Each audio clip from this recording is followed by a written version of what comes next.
have set up this instructional like a game of tennis because the best way for you to learn tennis skills is by using them on the court. That's true, no matter how old you are, even as old as Cliff and myself, or whether you're a beginner, intermediate, or an advanced player. Although tennis skills can be practiced separately, the real trick is mastering them within the flow of the game. So we discuss all the strokes and strategies as if they're being used in an actual game. We start with the serve, then teach ground strokes at the baseline and the transitional mid-court game.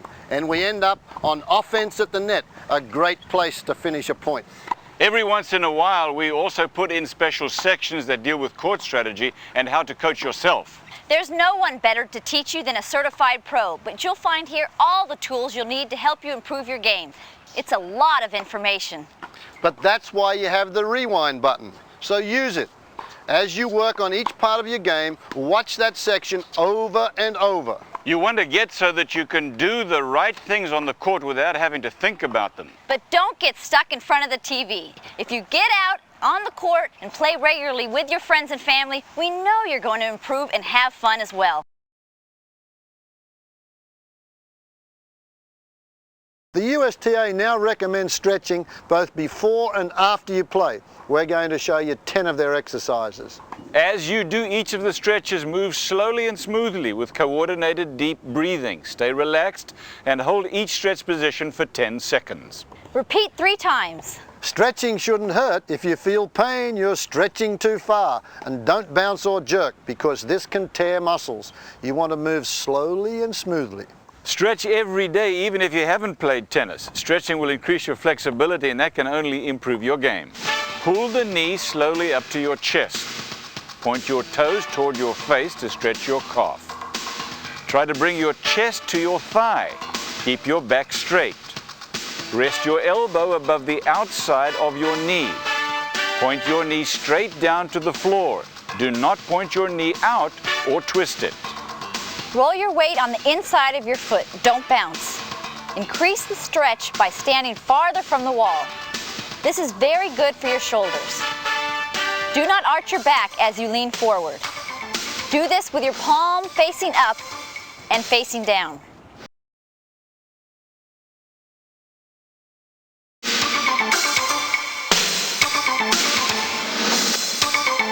The Eastern forehand and backhand grips are the most natural and easy to use. They're also the most popular grips. We suggest you start playing with them. You can always experiment later and change if you find a grip that suits you better. When you use the Eastern forehand grip, the face of the racket head is an extension of your palm. You can tell if the racket is in the right position by the direction your palm is facing. The V between the thumb and index finger is positioned to the right of the top flat part of the racket handle.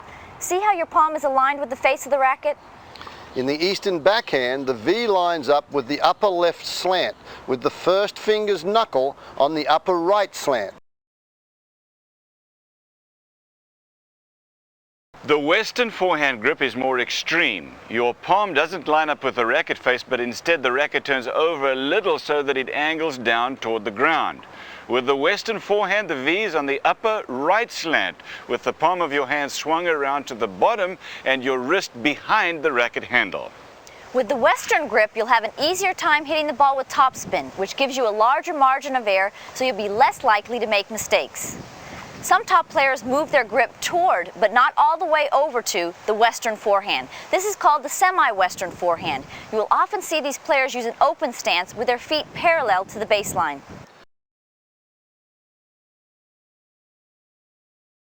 When you serve, and at the net when you volley, the grip of choice is the continental forehand grip.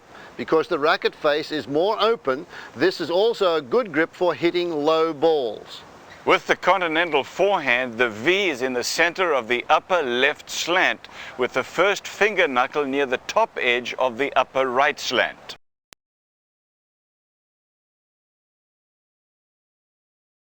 For those of you who use a two-handed backhand, the playing hand is usually positioned between the Eastern and Continental backhand grips, with a supporting hand above it in the Eastern forehand grip. As with all the grips, there is not a right or a wrong way to hold a racket on a two-handed backhand. Some players use their right hand more, others use their left hand more. The secret is to find what is comfortable and works for you. One more point. Most of the time you should use your non-dominant hand, if you're right-handed, that's your left hand of course, and vice versa, to support the racket during grip changes. You're going to be using a different grip for each stroke, so it's important to get used to changing grips easily and quickly.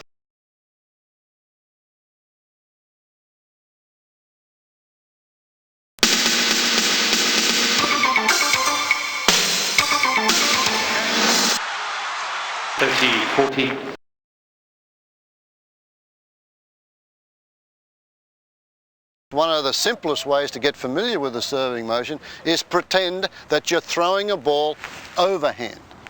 The mechanics of throwing a baseball or a football are the same as the mechanics of serving.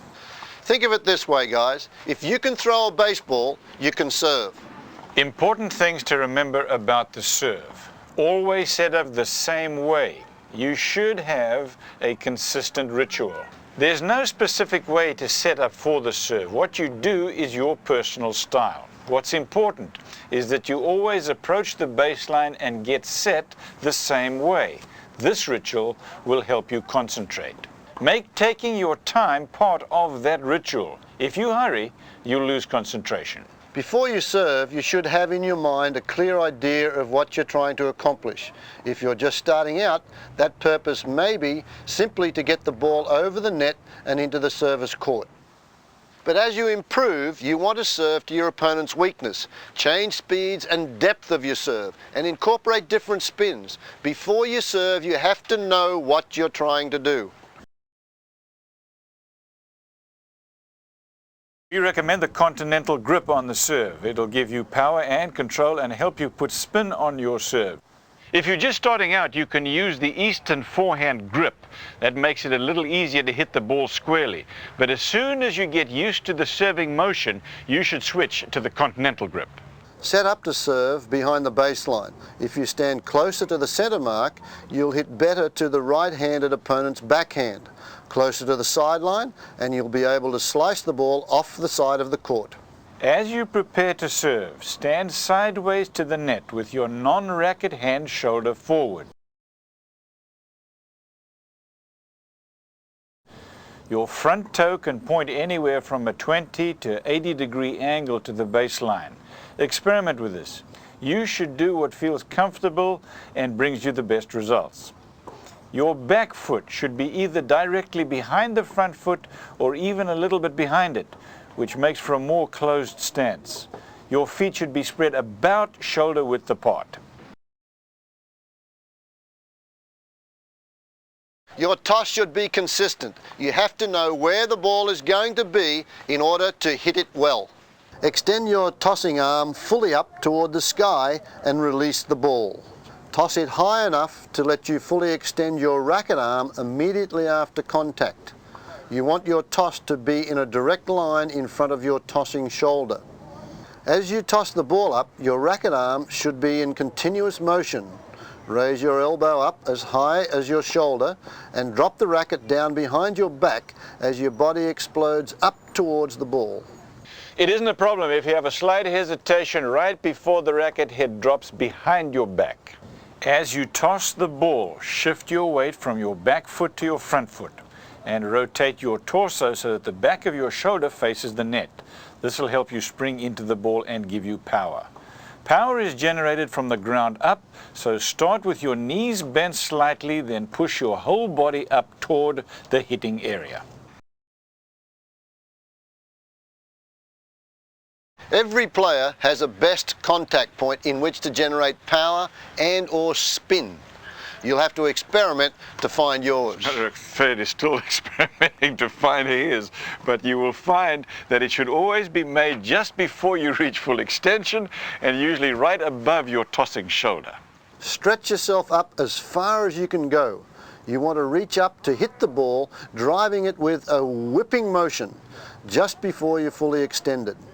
Hit the ball out toward your target area and let the racket head follow the ball. It should feel as though you're throwing the racket right into the target area, but hold on to it. Follow through all the way. The momentum of your racket arm should bring you a step or two out onto the court. But don't lose your balance. You want to be ready to play the return. It doesn't matter which foot you land on, just so that you get in position quickly. Once you have the serving motion down though, work on adding spin. Hitting a flat serve hard gives you very little margin for error. The harder you hit the ball, the harder it is to get in. Spin helps you control the ball, forcing it down into your opponent's service court. It also makes the ball bounce differently, which of course is a big help because it makes it much more difficult for your opponent to get the ball back. To add top spin, reach up and hit near the bottom of the ball and brush up on it with your racket as you swing. To slice the ball, reach up and hit it near the top, brushing across the ball as you swing. Forgive the pun, but the ball is in the server's court. Now, when you're waiting for the serve, you don't know whether it's going to come to your forehand or your backhand, or whether it's going to skip hand low or bounce high, or whether it's going to come flat or slice into your body or away from it. But awaiting the serve, you're in the defensive position. Your objective is to get the ball and return it with as much mustard and control as you can. Prepare by keeping your feet moving while you wait. Then just before the server hits the ball, do a split step. Land on the balls of your feet with your weight slightly forward and your knees bent. You want to be ready to quickly move to either the forehand or the backhand side. Watch the ball come off the racket. The sooner you see it, the faster you can get into the ready position. Quickly turn your shoulder and prepare your racket.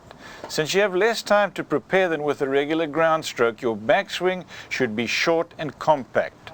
Although it isn't always possible, you want to have your feet in position to step into the shot. At the very least, get your weight moving forward by rotating your shoulders and hips. Cut down the angle on wide returns by moving diagonally to the ball. You should hit the ball the same way you do on a similar ground stroke. Stay down and hit the ball solidly in your racket's sweet spot. Squeezing the grip as you make contact may help. You want to hit the ball in your hitting zone, about waist to chest high if you can. If it's going to bounce higher than your shoulders, try to hit it on the rise or after it's dropped. Follow through toward the target just as you do on a ground stroke.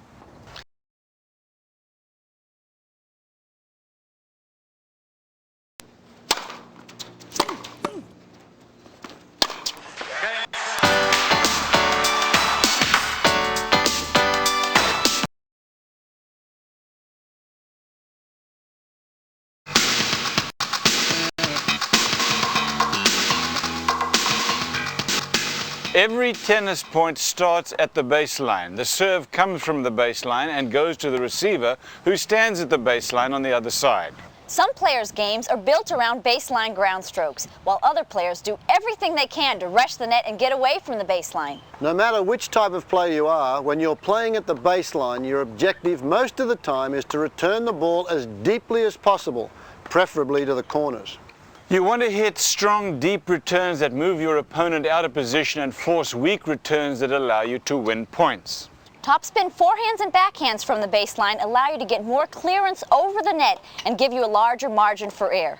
From the baseline, you want to hit high percentage shots that force your opponent to make the first mistake. Because it's the simplest for keeping good balance and getting the proper weight transfer, most coaches prefer the square stance, especially for young players.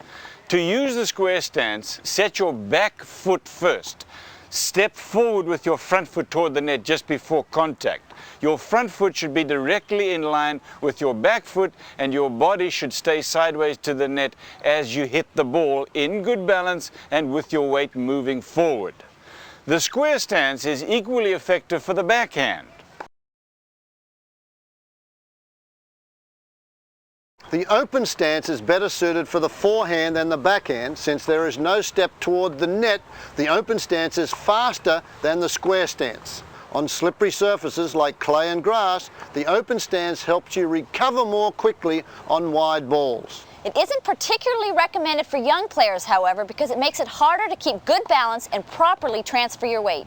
For the open stance, set your front foot first. Then place your back foot closer to the contact point. Hit the ball directly to the side of your body or just in front of your foot on the racket hand side.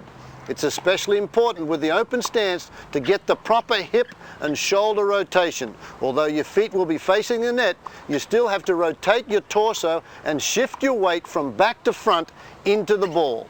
It's also essential you move your non-racket hand out away from your body as you swing to help your rotation.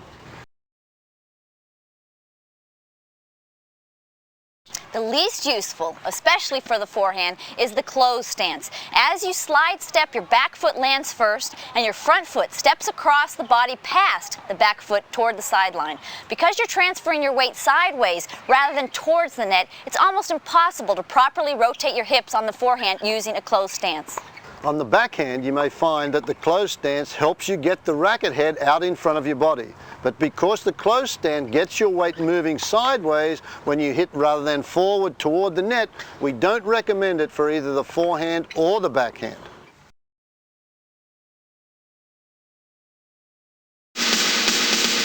React quickly to the ball coming off your opponent's racket. You want to get into good position to make strong returns. When your opponent is about to hit the ball, take a split step. Get into the ready position on the balls of your feet with your knees bent and your feet spread about shoulder width apart. As soon as you see where the ball is going, rotate your shoulders and hips to bring the racket back. You need to have time to swing at the ball. Move diagonally towards it, cutting down the angle. Get there quickly enough so that your last few steps are small adjustment steps that assure good balance and positioning. You want to be the same distance from the ball each time you hit it. You want to hit the ball in your hitting zone, which is between your waist and your chest. If it's a low ball, bend your knees to get down low enough to hit it.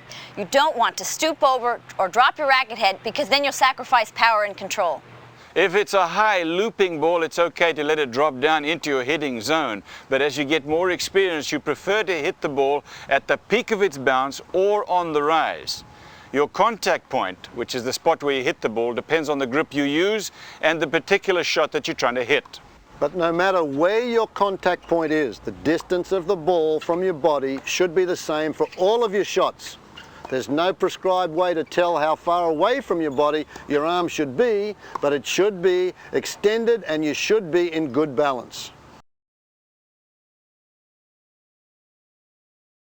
One way to visualize the swing is to imagine that you're hitting the ball 2 feet before you actually do hit it, and then 2 feet after. Your racket head should follow that imaginary path on every stroke. It's also important to keep your head still as you hit the ball. You've got to move your body to swing, but if you move your head, your body will move in ways you didn't plan and you'll miss hit.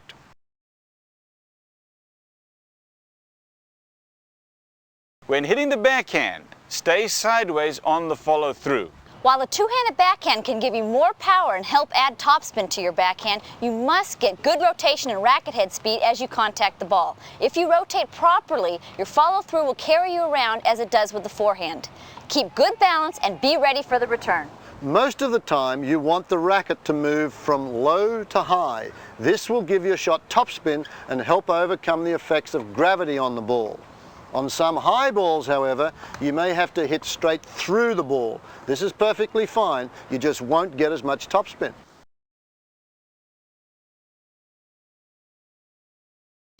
If you want to hit the backhand slice and give the ball underspin, swing the racket from high to low. There are a couple of things to like about the backhand slice. Firstly, it's relatively safe to hit. Then there's a large margin for error, so you don't have to be concerned about hitting the ball out. Secondly, if you hit a backhand slice on your way to the net, it'll skip and stay low, making it harder for your opponent to pass you. Use the same preparation for the backhand slice as you do for other ground strokes. Disguise is your ally here, so run to the ball, get your feet into position the same way you would for a regular backhand. Even though you'll be hitting the ball differently, you want it to look the same. Prepare to hit the ball starting with your racket above the flight of the ball, with the racket face slightly open. That's with the bottom edge of the racket closer to the net than the top edge. Make contact with the ball in a slight downward motion, giving the ball underspin and some sideways rotation. The ball will curve through the air and skip low when it hits the court on the other side.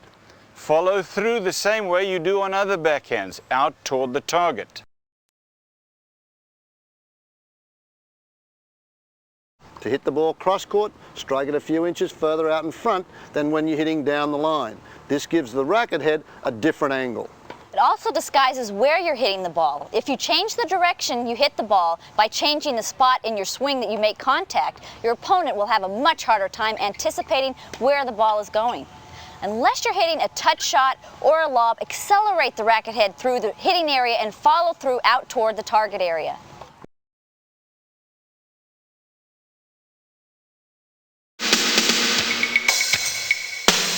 When you're in a defensive position on the tennis court, you want to hit the ball cross court. Why? Well, the net on a tennis court is 42 inches high on the sidelines, but only 36 inches high in the middle.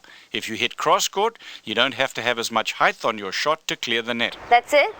And if you're in the corner of the court, the distance down the line is 78 feet, but the distance cross court is 82.5 feet. So you have a bigger target. Right.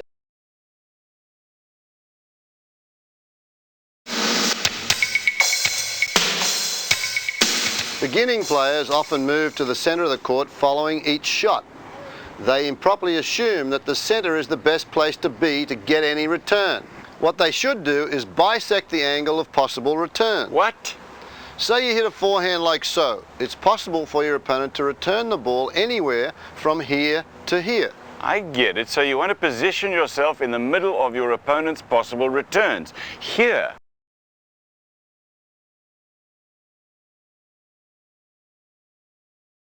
As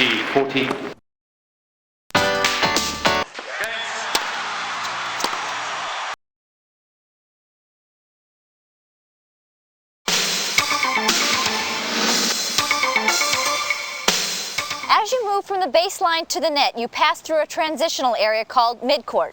Now, net rushing is good aggressive tennis, but you should make this transition as smoothly as possible. Aggressiveness will do you no good if you're not balanced and ready to hit the ball. When you're at midcourt, it is especially important that you recognize when to go for the winner and when to hit an approach shot. There are top players and successful tour players who rarely go to the net. They may or may not be good volleyers, but because of their power, they can hit winners from almost any spot on the court. This sort of player from midcourt is much more likely to go for the winner. We recommend that you learn classic tennis, a complete game with all the strokes. So you should be working on your volleying and your ground strokes. The more tools you have, the better player you'll be, of course. With that in mind, unless your opponent is out of position, play your midcourt shots so that you can follow them to the net.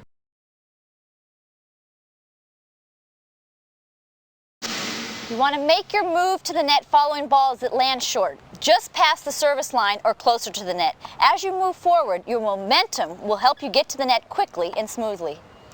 Try to hit these balls at the peak of their bounce or earlier when they're on the rise. You also want to disguise your intentions.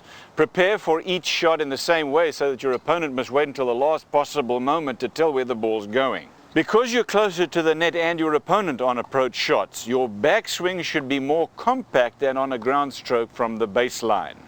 You'll usually want to hit the ball to your opponent's weakness. The weaker the return, the easier it will be to hit a good volley.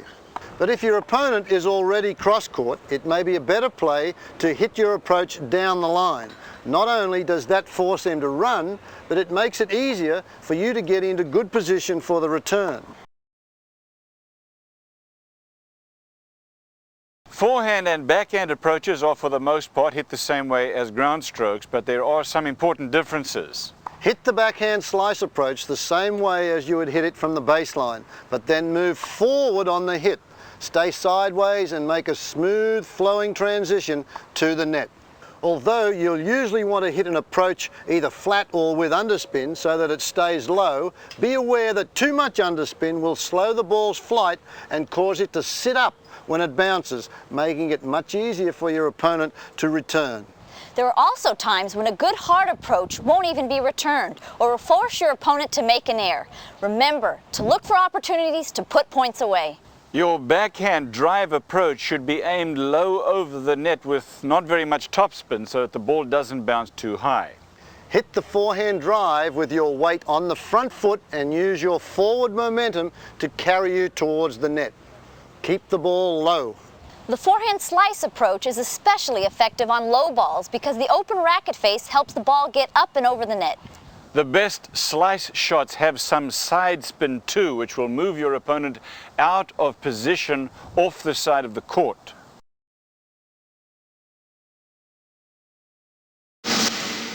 You generally hit the half volley when that's the only way to return the ball.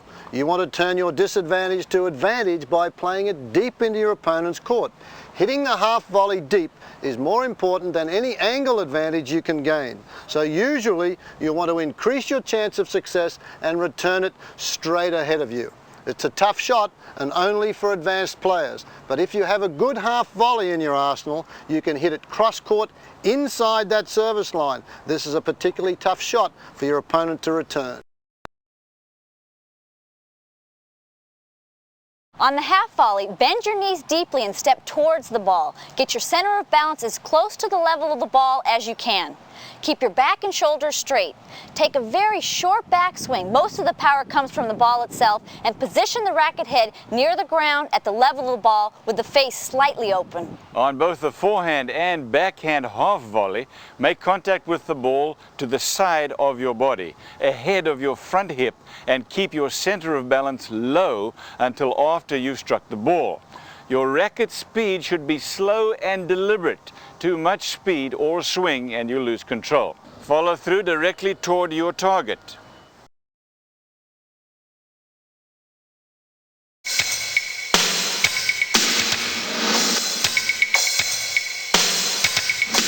Points, games and matches can be won at the net. When you're there, you have one objective: to put shots away and finish points off.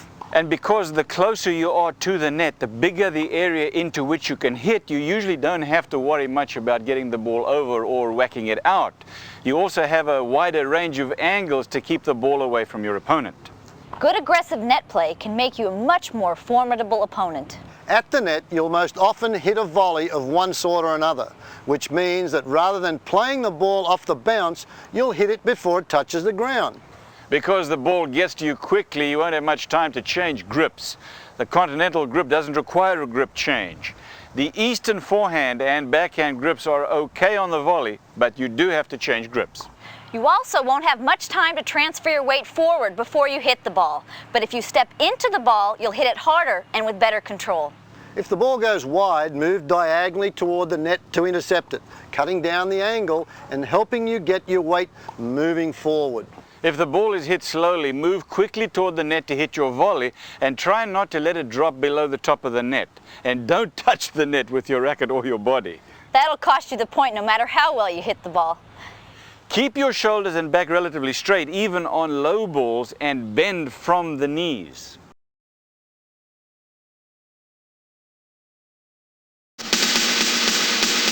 Because the ball gets to you quickly, you have to be ready to return it from either side. Hold the racket head out in front of you approximately chest high with your non-racket hand on its throat. The racket head should be pointed at the net. Bend your knees with your weight on the balls of your feet. As soon as you can tell which side the ball is going to come, turn your upper body and immediately line the racket head up with the flight of the ball. The racket head should be higher than your wrist with the racket face in a slightly open position. You won't have much time, so don't take too much of a backswing. On most volleys, the racket should remain in front of your body, including the backswing. If you use the Eastern grip, you will probably have to change grips between the backhand and the forehand volley. Use your non-racket hand to do this while you turn your shoulders. If you prefer to use just one grip, go with the continental. Hit the forehand volley out in front of your body, though closer than on a forehand ground stroke. Squeeze the grip as you make contact to firm the wrist. If possible, keep your arm out front too. On the backhand volley, hold the throat of your racket with your non-racket hand as you turn your shoulders on the backswing. Keep your non-racket hand on the throat until you begin to move the racket forward. Then move it to the opposite direction of the racket as you make contact. This hand and arm movement is particularly important on the high volleys. Make contact with the ball on your backhand volley even farther out in front of your body than you do with your forehand volley, squeezing the grip as you make contact to firm your wrist. Your follow-through on both the forehand and backhand volley should be short and compact in the direction of your target. If the ball is above the net when you hit it, your racket head should not drop below the top of the net when you follow through. If the ball is below the net, get low by bending your knees, and after you hit, follow through, bringing the racket head up higher than the net.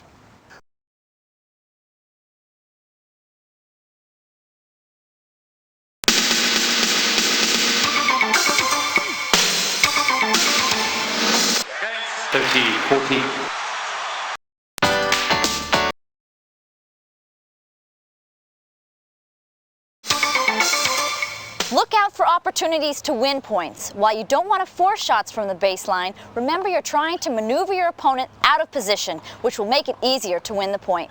The most obvious is when your opponent hits an inadequate approach and doesn't get into the proper position at the net to cover your angles of return. When this happens, pass them with either a forehand or a backhand. However, if your opponent does get in proper position behind a weak approach, you may not be able to hit a passing shot, or you may choose to do something unpredictable. A good offensive lob is hard for the net rusher to return and may cause them to hang back a step or two later in the match, which will make your passing shots more effective.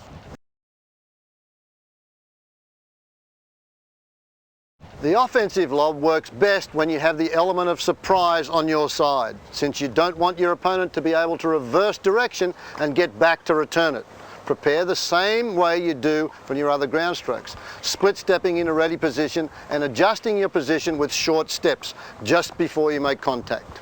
You usually hit the offensive lob with topspin. Make contact with the ball in the same position as you would a regular ground stroke. But start the racket head much further underneath the ball and swing abruptly upward, accelerating the racket head through the hitting zone. Follow through behind the flight of the ball and it should land deep in your opponent's court.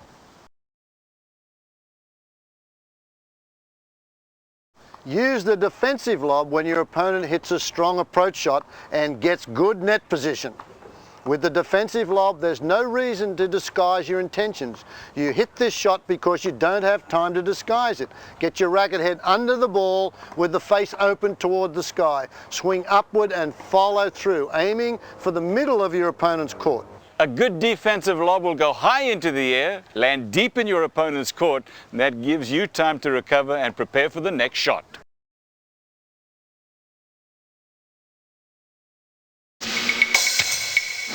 There are two bad things your opponent can do to you at the net, things that cost you the point. Your opponent can pass you, which is why you have to be alert, react quickly, and bisect the angle of possible returns. And your opponent can lob the ball over your head. If you hit strong approaches and volleys at good angles, your opponent usually won't get the chance to hurt you. But no one is perfect. Who's not perfect? And then there are times you'll hit a good shot, but your opponent will make a tremendous defensive lob off it. When your opponent lobs the ball over you, your best option is to hit the overhead, because you'll usually have to defend against the lob when you're at the net. We've put this section here, but you will often hit overheads from the midcourt as well. It's important to remember that the closer to the net you are when you hit the overhead, the better the results you'll have with it. There are a few times you may want to let the ball bounce and hit a ground stroke rather than hit an overhead. If the ball is too high, it can throw off your timing. If you feel yourself get out of rhythm, back off and let the ball bounce. If the ball is too deep, you may have to run a long way back to get it. By letting it bounce, you give yourself more time to get ready to hit it. On a windy day, or if the sun is in your eyes, you may want to let the ball bounce. You can't hit a good overhead if you can't see the ball, or if the wind blows it away from where you expect it to be.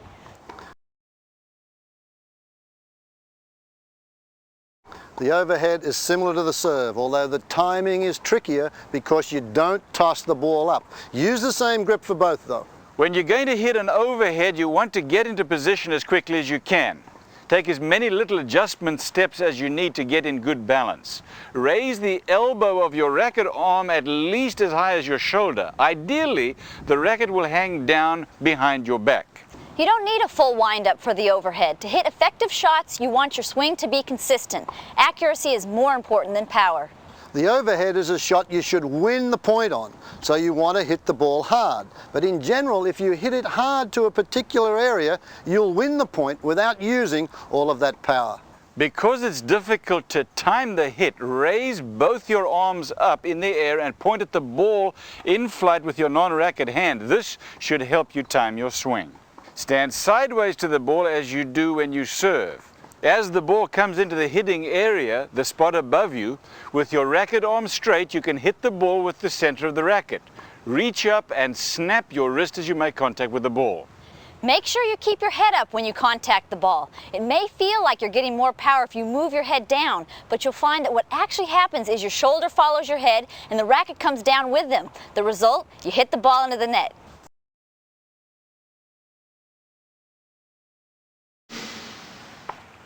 If you follow the professional tour, you know about Steffi Graf. She's an attacking, aggressive baseliner. Of course, Pete Sampras, a classic serve and volleyer. Now what about Andre Agassi? He's another one who kind of stays at the back of the court, but he hits the ball very hard. So I'd call him also a very aggressive baseliner. As you grow as a player, you'll develop your own individual style of play. Your style will be shaped by some things you don't have much control over, like your body type and your personality. If you simply go along playing tennis, not giving your style any thought, you'll still have a style, of course, but the chances are it's going to be sloppy and ineffective. But if you work on it, you can build a style of play that takes advantage of your strengths and helps cover your weaknesses. Before each match, you should prepare a plan for how you're going to play. Your game plan should be based on a comparison of your strengths with your opponent's weaknesses and your weaknesses with their strengths. If the two of you have never played before, pay attention and you'll learn most of them within a few games. Where do they like to serve on important points? Can they hit a backhand? Can they get back on a lob? Are they slow to get to drop shots? During a match, you should constantly evaluate your opponent's play and determine how you're going to counter their strengths and take advantage of their weaknesses. Your game plan should take into account your opponent's style of play. Do they favor a baseline or a serve and volley type of game? If they are slow, you usually want to hit in front of them. If they're fast, wrong foot them by hitting behind them. What surface are you playing on? On a faster surface, a hard court like cement, there's less time to prepare. If you shorten your stroke and hit to the open court, your opponent will have a hard time running the ball down. On a slower surface like clay, you have to be more patient because it's harder to drive your opponent out of position. Clay can also get slippery. Hitting behind your opponent may cause footing problems. Another element of the game plan is the weather. If your opponent has a strong serve but it's a windy day, the wind will disrupt the toss and weaken the serves. A good game plan would be to attack the net more on your service return. And of course you have to know which shots your opponent hits well and which shots are trouble for him. Keep probing, always trying to find the weakest part of their game. Remember that most players have a harder time hitting the ball when they're running. So hit to their weakness, but keep them on the move too. All good players have the ability to adjust their game plans during matches. Perhaps the weather has changed, or an opponent is getting tired, or they're getting tired. Every situation calls for an evaluation of what has the best chance to work for you and the best chance to work against you. If your game plan isn't working out and you fall behind, don't be afraid to change your game. For example, try to change the pace, hit drop shots or lobs. You don't want to lose playing the same way all throughout the match.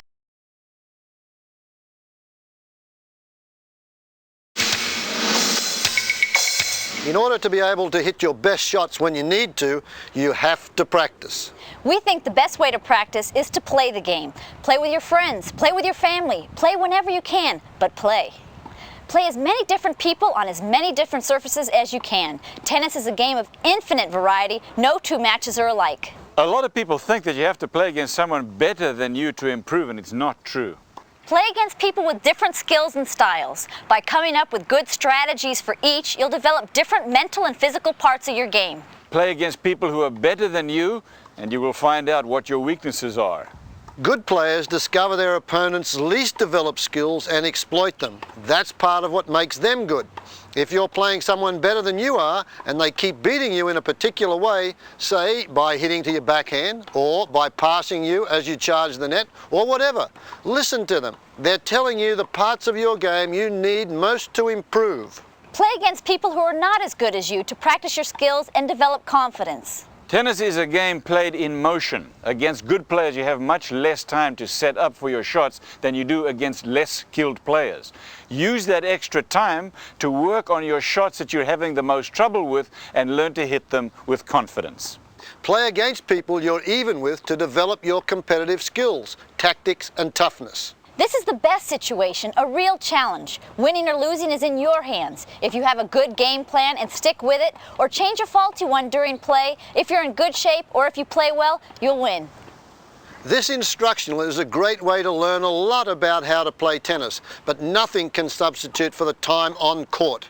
If you can, take lessons with a USPTA certified professional, read books and watch professional matches on television.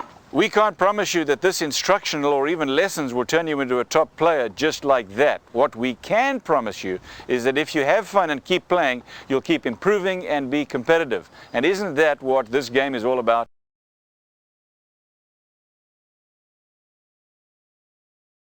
30, 40.